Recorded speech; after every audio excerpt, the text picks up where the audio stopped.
the session right now? Okay, great. So welcome back to Ncash English Easy. In this particular session, okay, we are going to complete the remaining part of casual English slides, and then we will focus on how to pronounce the English alphabet letters correctly, right? So now, what you see on the screen is the first slide. Okay, this presentation helps you to choose to use correct formal and casual English. Okay, right? It's like the beginner. Okay, right? So formal English is very polite and more official than casual English. Okay, formal English we need to use at formal places like offices with formal people like team managers, right? Or reporting people to whom we report, right? So most common words. Some time ago, I was asking Sarita Garu to tell me some words, or at least one word, which generally we use to communicate in formal English, using formal English. So these are the most basic formal English words. For example, please read this slide. Here, the word please indicates formal English. Thank you for reading this slide. Okay, here, thank you for reason indicates formal English. Okay, may I use formal English? Okay, so politely, this example is asking for permission. And this is an example for formal English. Here, the word may is used to take permission very politely. Another word, all these words are called magic words because these are very simple words but very powerful words, right? So, fourth word is could. So, please read this slide, full stop. Thank you for reading this slide, full stop. May I use formal English? Question mark. Okay, right? So, could you please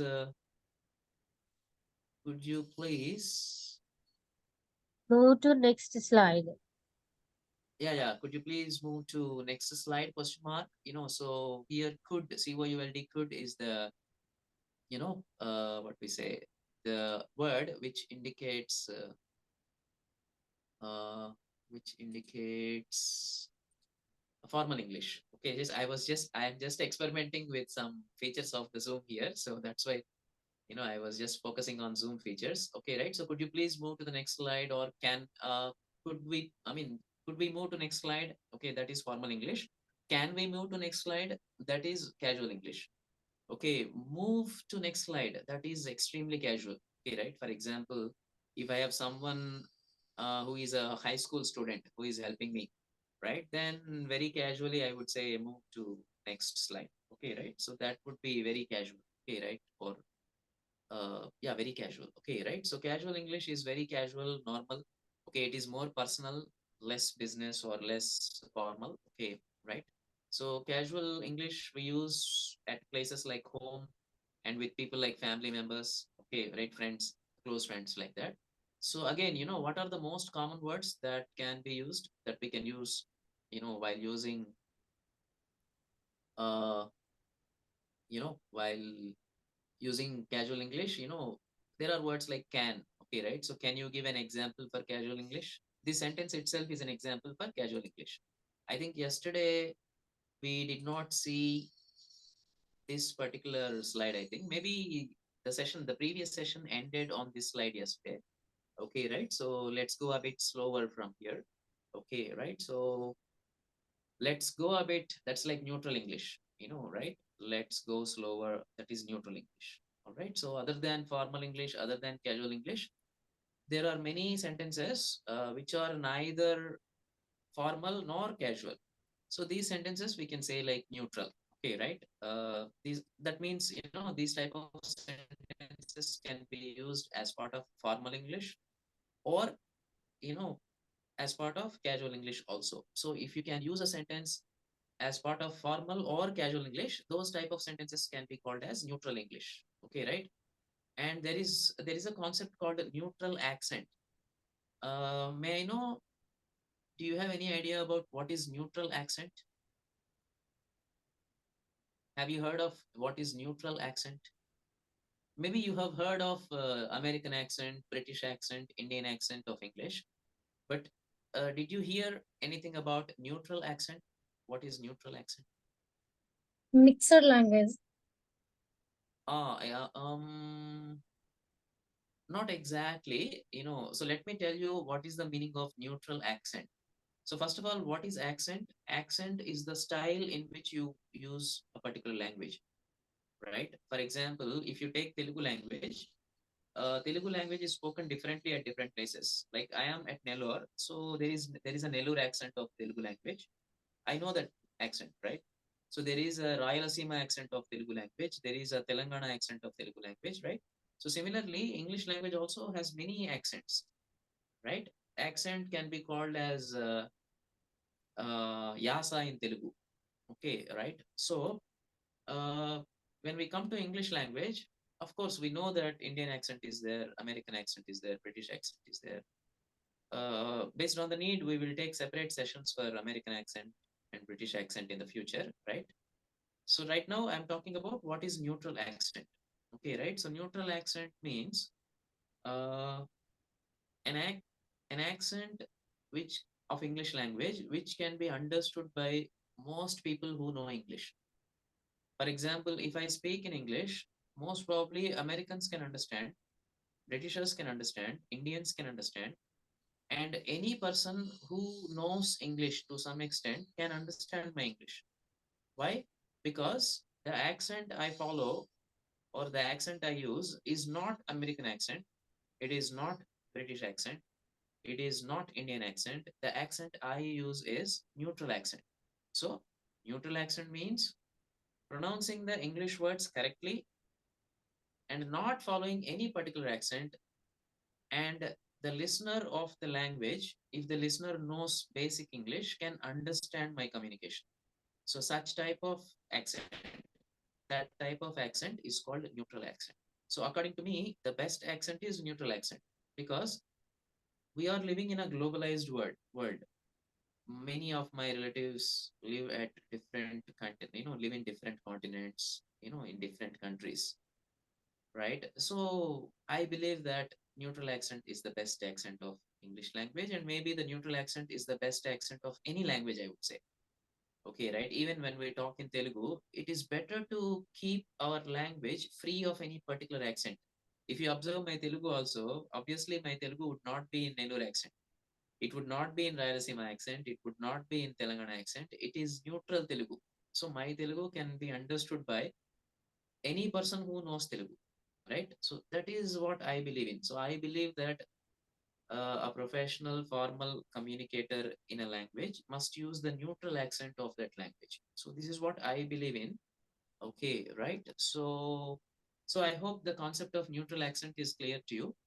And if you too believe in the effectiveness of neutral accent, you may start working on your neutral accent from today onwards.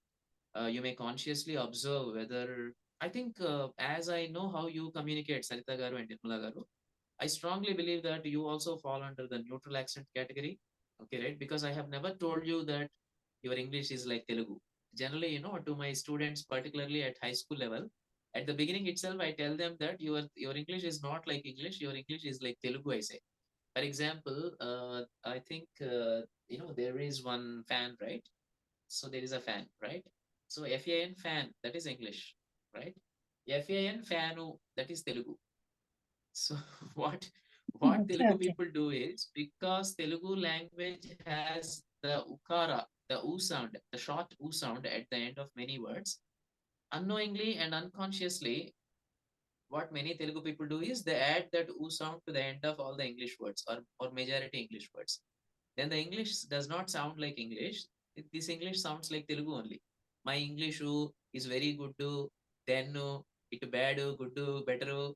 Like this, these people talk. And of course, I am not trying to insult them, but maybe they don't know that this process, this tendency, this habit of adding the oo sound at the end of the English words actually converts English into Telugu. Then that English sounds like Telugu. We can also call it like Tenglish, maybe, right? So some people call English, Hindi plus English is equal to English. So Telugu plus English is equal to Tenglish, like that, So again, the point here is to keep the language neutral. We need not talk Telugu like English.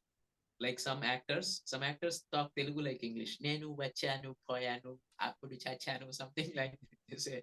So when we talk Telugu, we have to talk it like Telugu, and when we speak in English, we have to speak like English. So that comes only because of awareness, observation, learning, and so on, right? So on that note, we are just coming back to this slide, okay, which is on the screen. So this slide talks about three most common words to use for casual English. So these words are can, sorry, shall. Again, these three words are very simple words, but again, very common for casual English. So example for can you give an example for casual English?